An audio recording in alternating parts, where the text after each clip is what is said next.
Hey guys, Teresa here. Welcome back to Lost My Thread. Today we are on location in a different place at my parents' house in Chicago.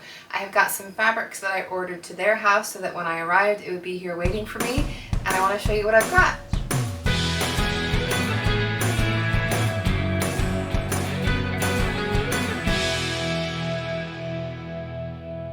So when I decided I was visiting my parents, I did have a think about what would be useful to pick up while I'm here.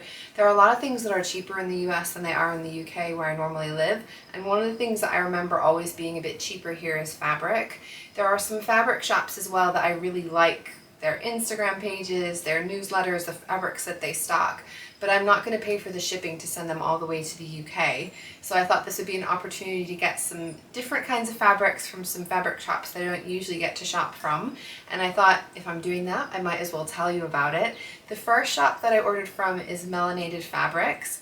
Melanated Fabrics is a relatively new fabric shop that has started in Georgia, and it is a place I've been really wanting to shop from. They have some really interesting, unique fabrics. Not necessarily the same style that I see every day in London, and so I thought it would be great to shop from them. I did order these fabrics probably about 6 weeks ago or something like that, so I'm not 100% sure what I've got, so it will be exciting to find out with you. And obviously I'll just be telling you what I can think of about these fabrics and what my intentions are, so they might not be super specific. So hopefully these bags aren't going to be super crazy noisy. I've got this cute little MF Melanated Fabrics logo on the package. Let's see what we've got.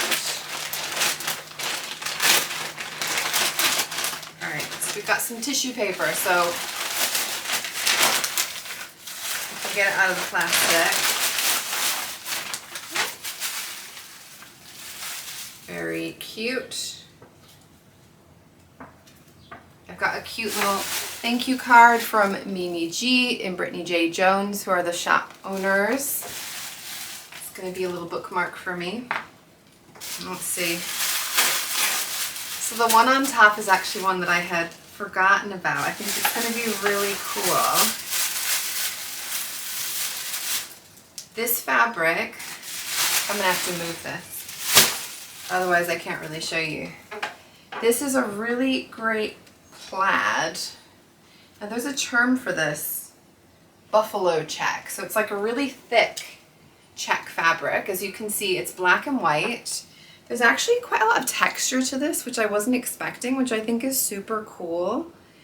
What I had been thinking with this fabric, because it's a 100% cotton, ooh, the inside it's like a flannelly brushed bit, super soft on the inside. I was thinking of making an oversized shirt to wear, like a flannel shirt to wear as a layering type thing. And I think that will work. And I was thinking it'd be more for autumn or spring, but I think this could even be a great layering fabric for winter as well. So that's going to be a really cool one to work with. I was thinking of doing the birdie button-up blouse because I made a few shirts recently. Like I did a whole little battle of the busty button-up. So it was 3 different button-up shirts that were made for women with a fuller bust with different cup sizes, and out of those ones, the one that I thought would suit just like an open, loose layering shirt was the birdie button-up shirt. So I think that is the pattern that I'm going to go for. Obviously any other suggestions welcome, but it's a bit heavier weight and cozier than I anticipated, so maybe something else would be a bit better. Let me know your thoughts. Next up, double brushed poly. Now I need to just preface this with saying that I have never seen double brushed poly for sale in the UK. I'm sure it's out there somewhere, and maybe it's even called something different, which is why I've never seen it. But all of my North American friends over on YouTube and Instagram are always talking about how much they love double brushed poly, how soft it is, drapey it is, how nice it is to work with, how breathable it is. So it's a polyester fabric, but it's got quite a lot of stretch, so it's like a stretchy fabric, but it's supposed to be a lot more wearable, breathable, and comfortable than most polyesters. So it has a bit of a lower price point for being polyester. It's not like super cheap, but it just makes it a little bit more reasonable to buy than some of the other expensive drapey stretch fabrics.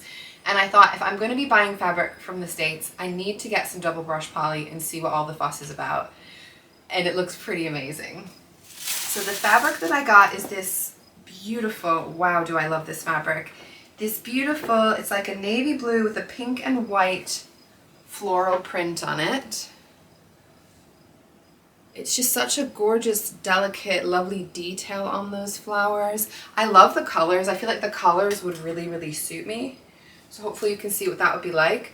But it is very soft. It's got like a spongy quality to it actually, because I have bought some other soft fabrics like a tensile jersey I really like, or bamboo jersey, but there's something about this that's got a little bit more bounce to it. I have no idea, zero idea what I'm going to do with this fabric, so I really could use some suggestions.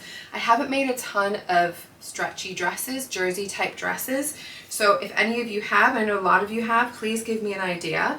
I've got 3 yards, it's 60 inches wide, so I feel like there's a pretty good chance that it could easily make a dress, which is what I'm leaning toward. But what dress, I don't know. But if I can show you as well the drape so you have a bit of an idea.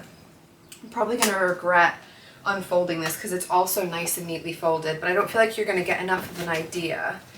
But can you see it's got like a really fluid drape to it?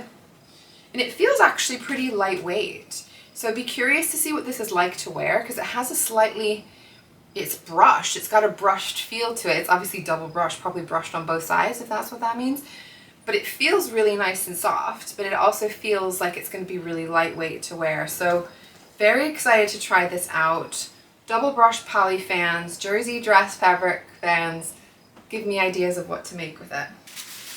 And then the last one that I got from Melanated Fabrics, it is one of my favorite kinds of fabrics in the world, and I absolutely fell for this particular color. This is a linen viscose blend, which I'm always really gonna love.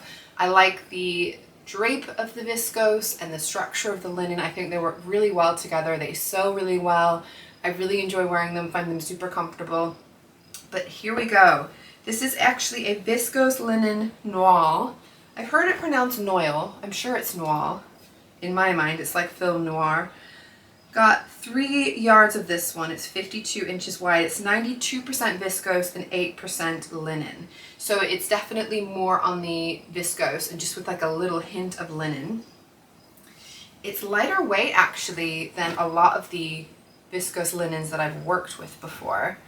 Again, we've got this really wonderful drape. The color though, I hope you can see, I mean, I'm sure you can. I think it's slightly more bluey than it's coming up on here. I'll see if I go a little bit closer, that's maybe a little bit more accurate. But can you see it's got this really nice slubby kind of texture to it? It is really so luxurious to feel, I have to tell you. It feels really just beautiful and breathable, and I think this is going to make an incredible dress. I had initially bought this thinking that I wanted to do maybe a wrap dress. There's a closet core dress, I think it might be called the Elodie wrap dress, that has like a kind of butterfly kind of sleeve, like a fuller open sleeve, which I thought could be pretty nice. But I've decided actually what I think I want to do with this one is make a dress that I've been wanting to make for ages. It's the Soho House 7 tea house dress. I feel like that would be really nice. It's got a tie that goes around it, but it is a dress that you just pull over your head with a V-neck. I feel like that would be really nice in a solid color. I had thought I would do a bit of pattern play on that one, do some kind of stripes or something like that. But when I saw this fabric in this color, I thought that would actually make quite a drop dead gorgeous Soho House 7 tea dress. That's a pattern that I have owned for probably a year and a half and just haven't actually made it up yet. So hopefully that will work out well in that fabric. I want to show you now some fabric that I got from Blackbird Fabrics. Blackbird Fabrics is actually based in Vancouver, Canada. They have a lot of really different, unusual sort of substrates, combinations of fibers, some really unique patterns as well in their fabrics, a lot of solid colors, really interesting, beautiful shades that I wouldn't necessarily get back home. So I was dying to buy from them. If you don't know Blackbird Fabrics, the owner of Blackbird Fabrics is one half of the Love to Sew podcast, which is my favorite podcast, sewing podcast. So it was extra fun to be able to order from them. To start with, I have got some plain black bamboo jersey knit. Now I've worked with bamboo rib knit, but not bamboo jersey knit. I've heard pretty wonderful things about it. It is a fabric that tends to be on the pricier side, but it's a bit more reasonably priced at Blackbird compared to the places I can get it in the UK, which is why I thought it was a good opportunity to try it. It's a stretch jersey fabric that's actually got a lot of drape to it, and it has some really good recovery as well. It does go slightly see-through when it's stretched, so I probably wouldn't go for leggings or something like that, but I was thinking for more of a t-shirt kind of a style, a nice drapey t-shirt. I'm going to bring it up, but you know, it's just black fabric. You know what black fabric looks like. It's probably not going to be that easy to see what's going on. But I got quite a bit of it because actually this is a fabric that I have heard makes the best underwear, like the most comfortable, breathable underwear. And I am planning to do a little bit of underwear making soon. I'll talk more about that in a future video. But this definitely feels very silky. Like the feel to it is really silky soft. And it definitely feels super breathable, and it does have just such a lovely drape. I think this will be a really nice kind of drapey, relaxed fitted t-shirt that will be comfortable and also figure hugging where it needs to be. So I don't quite know what t-shirt I'm going to make with this fabric. Suggestions welcome. Thoughts about t-shirts. I've got a few kind of that I've been considering that I'm not quite sure on yet. I was definitely thinking more of a short sleeve t-shirt though, because I have some longer like this, 3/4 length, which are nice, but on a cooler day, or on a hotter day even, the short sleeve is a nice option to have. So I'll have a little bit of a think about what I want to do with it. But I'm definitely planning a bit of underwear, but there's way more than that here. I might even manage to get a couple of t-shirts at least out of it. So let me know what you think would be good. But I don't have a whole lot of black in my wardrobe, and it's just such a great staple that goes with everything. So I felt like, let's stock up on some good basic stuff that I know I'm going to use. I got another stretchy fabric as well. So this is a, let me just double check that I'm calling it the right thing, cotton Modal jersey knit. I've been getting very into Modal jersey fabrics. I love the drape and the feel and the stretch of them. I love how comfortable they feel against the skin. They're nice and soft, but I thought it would be interesting to have a bit of a blend with some cotton in there, thinking that it might have a little bit more structure to it. Because some t-shirts you might want like a completely loose drapey, like this is a nice loose drapey shirt, but sometimes it's nice to have something that's not quite as clingy and figure hugging, so I thought this would be a good one to try. And this is in a really nice slate blue. So it's mostly gray. There is a tiny bit of blue element to it, but it's basically a gray. And it's the kind of thing that I would always have just bought in a shop if I saw a t-shirt this color. I really love this kind of color, but I haven't seen the color around in fabric so much in the UK. I might add some pictures if I feel like you're not really getting the color, because I feel like it is a bit more bluey than that image is showing on the camera. But again, it's another one of these. It's got, you know, really nice recovery. It's more of a two-way stretch. There's a tiny bit vertically, but not quite as much. But that will for sure be a nice t-shirt. I was thinking maybe a t-shirt with like a little pocket on the breast there, a little one breast pocket I think would be super cute. So that's for sure what I'm going to do, but I think again I've got more than that, so I'm stocking up on some knit basics. So ideas of what else to do with that I'd be very happy to receive, so let me know what you think. Now this next fabric I was actually really super curious about. It's called Sand Washed Cotton in a Dusty Rose colorway. Dusty Rose is the kind of color that I really love. It's sometimes called blush pink. I'm sure they're not literally the same, but they tend to be similar kinds of things. I like pink, but I tend to prefer more of a brownie pink than a like bubblegum pink. Not to say that I won't wear bubblegum pink, but on the whole what tends to go more with my skin tone and what I tend to grab for more of my wardrobe is more of a brown, gray tones of pink, and this is exactly that kind of thing. But what I was curious about is it's a sand washed cotton, so it's 100% cotton, but it almost looks a bit linen-y in the way that it is kind of woven together, I guess. So I'll show you so that you can see hopefully some of the texture to that. I really enjoy, if I'm going to go for solid, particularly solid woven fabrics, I like to have a little bit of structure rather than just completely just, you know, blank fabric. I want it to be a little bit more interesting.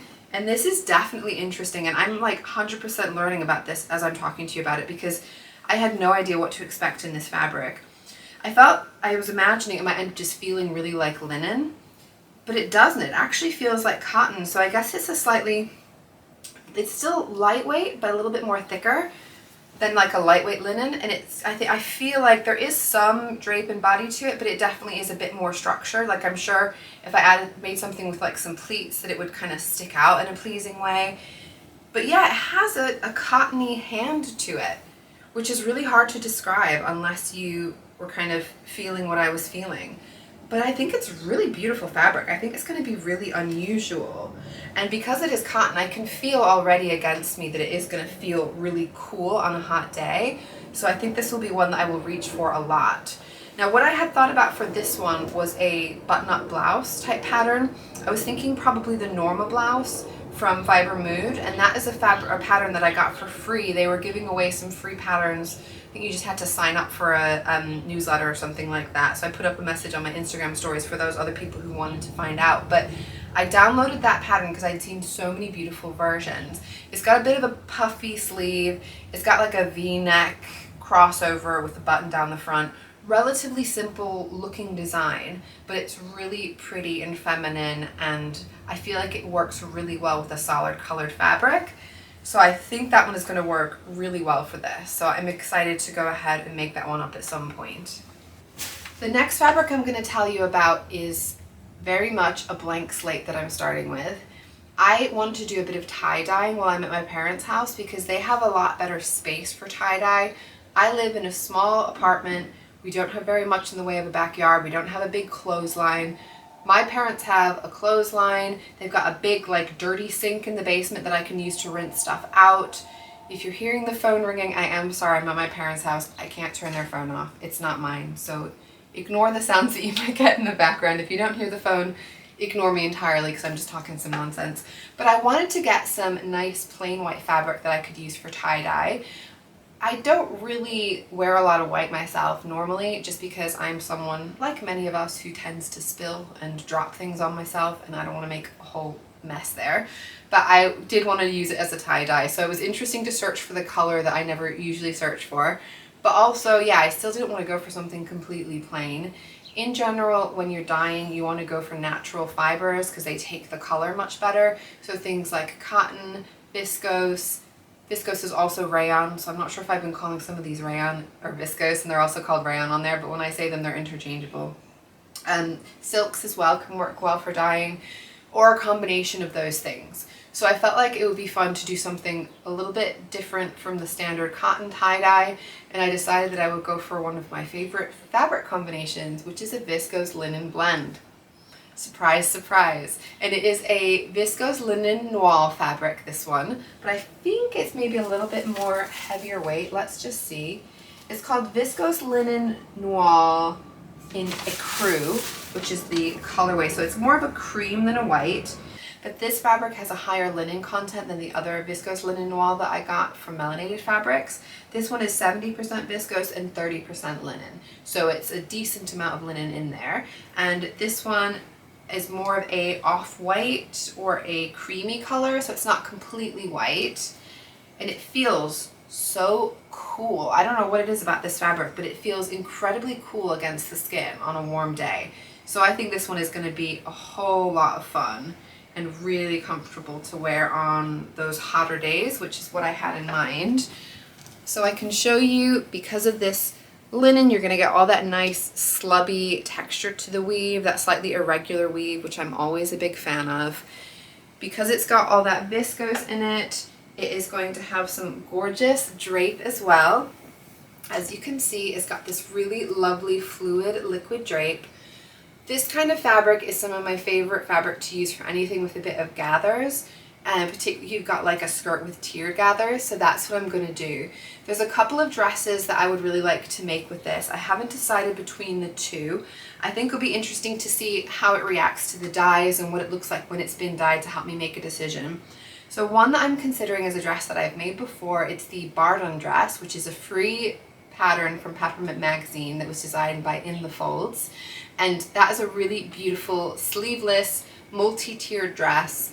I've made one before where I added waist ties just to help to give it a little bit more shape in the waist, but you just pull it over, there's no extra closures, so it's super quick and simple to make, but it's such a beautiful style.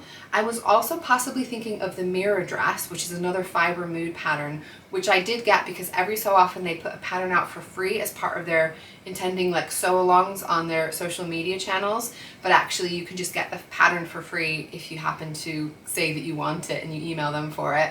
So I have the mirror dress pattern, which is more of a longer sleeve, but a very similar style otherwise, so it's a looser fit in the bust area.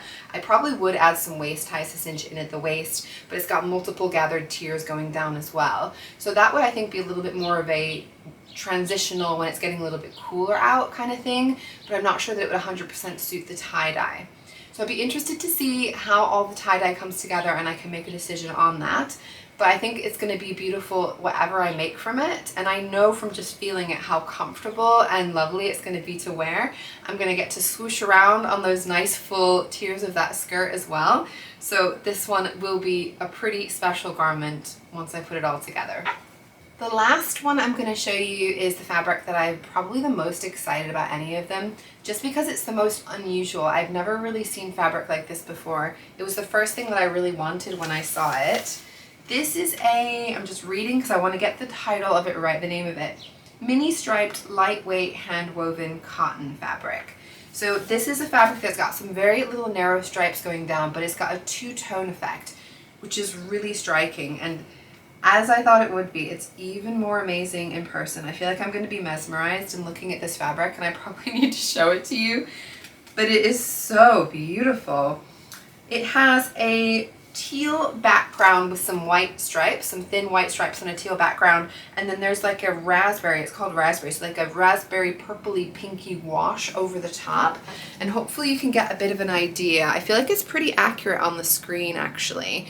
So it's something that when you get up close you'll be able to see the different colors there, and as you can see it's a very irregular shading, which I really love, but then when it's a bit sort of further back you just get more of a, I guess probably the pinky hues, but I do feel that you can see something underneath it depending on the lighting and where it hits. I think whatever I do with this is going to be stunning. I don't know what I'm going to do though. So this is a more narrow, it's just a 44-inch wide fabric, and I've got 3 meters of it. So we'll see what I decide to do with it. I have been thinking maybe a shirt dress because I feel like striped fabrics and shirt dresses go really well together. This is an incredibly lightweight cotton actually, so I didn't expect it to be so lightweight. It is really beautiful to feel. I do think the cotton element, it would work really well for a bit of a structured garment, but actually it has a bit more drape than I expected as well because it is so lightweight. It almost has like a cotton lawn-y feel to it. It's that light, and I'm not too sure if it might be a bit, it might be slightly sheer to wear as a skirt if I didn't line it, but I think it would probably be fine. It's not totally sheer if I wanted to wear it for more of a top. So I'm going to have to do a bit of thinking on this, but again, any suggestions I would love to hear. But this fabric is just a showstopper, and I don't know what I'm going to do, and I'm really excited to find out how it goes. The last thing I will show you, that was the last fabric I wanted to show you, but I have one more thing to show you, which is some wool that I ordered online. So I've been taking up knitting recently. I'm partway through a pair of socks, and it was really cool to find out that I could knit on the plane. So FYI, this is just a public service announcement. Most airports allow you to knit on the plane. I say airport because it's actually the airport's rules and legislation as opposed to the airlines. It's all to do with when you go through the initial security checks, whether they're going to allow you to take knitting needles with you. But I checked, and the airports that I was going to be flying through and from, they are very happy for you to have knitting needles. I have wooden ones. They're made from driftwood, and it's a circular knitting needle. They're quite thin, so I feel like they're quite obviously not a weapon because I'm knitting socks. They're very fine needles, and I didn't have any issue. No one questioned my knitting as I was going through. The other extra bonus that I learned is when you are trying to cut the yarn, so if you're changing colors, for example, I didn't bother trying to take any scissors on the plane because I thought that's just never going to go down, though I have heard that sometimes blunt scissors you can get away with it, but why take that chance? Instead, I actually just brought a little pair of nail clippers, and I have had issues in the past with nail clippers back more closer to 9/11 when airport security was a little bit more ridiculous. But at the moment, they haven't questioned. They let it go through in my carry-on. No one had any issue.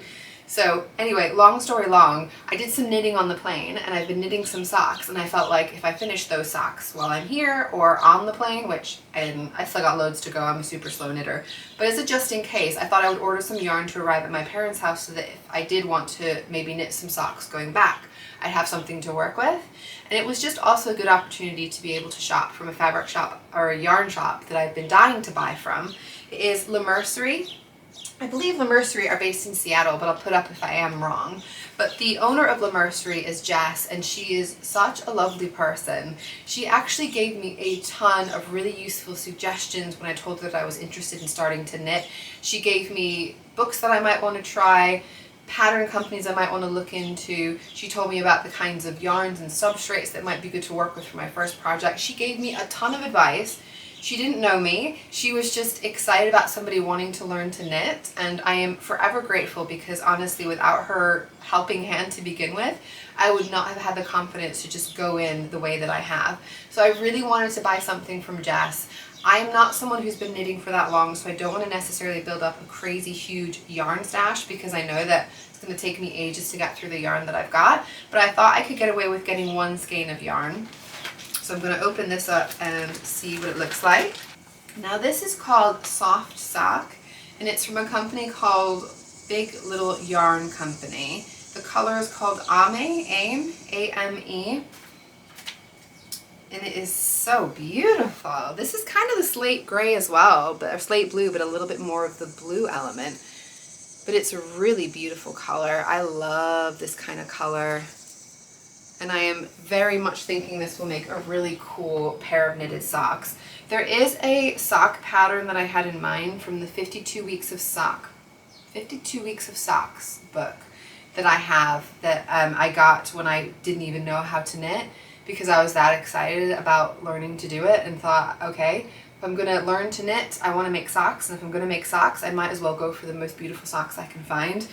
But there's a knitting pattern in there that looked like it was a little bit less complicated, but it is still relatively complicated. There's a whole pattern that will go over the sock, and I felt like I wanted to go for something that wasn't too dark, because darker colors tend to be a bit more tricky to see what's going on when you're learning. But this feels really soft. It's not scratchy at all. It feels really lovely, and it is sock yarn, so it is 80% superwash merino wool, 20% nylon, fingering weight.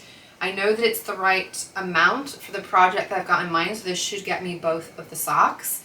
So I will show these to you when I manage to knit them up, which will probably be realistically in many, many months. So you probably won't remember, but watch this space for me to knit some socks from this yarn. So those are the goodies that I ordered to have come into my parents' house. I hope it was fun to see what I picked out from these really cool international fabric shops. I'm calling them international because they're international from me in the UK, but a American and Canadian fabric shop. It was a lot of fun to be able to get something a bit different from what I'm normally able to get back home, and I can't wait to see what I make from these things. Any suggestions for any of them, honestly, please do let me know in the comments down below. I hope that you're all doing really well, and I'm excited to be bringing out lots more videos to you, all filmed at my parents' house, because I've been having a lot of sewing content going on my travels, and I hope that you enjoy watching. See you soon. Bye.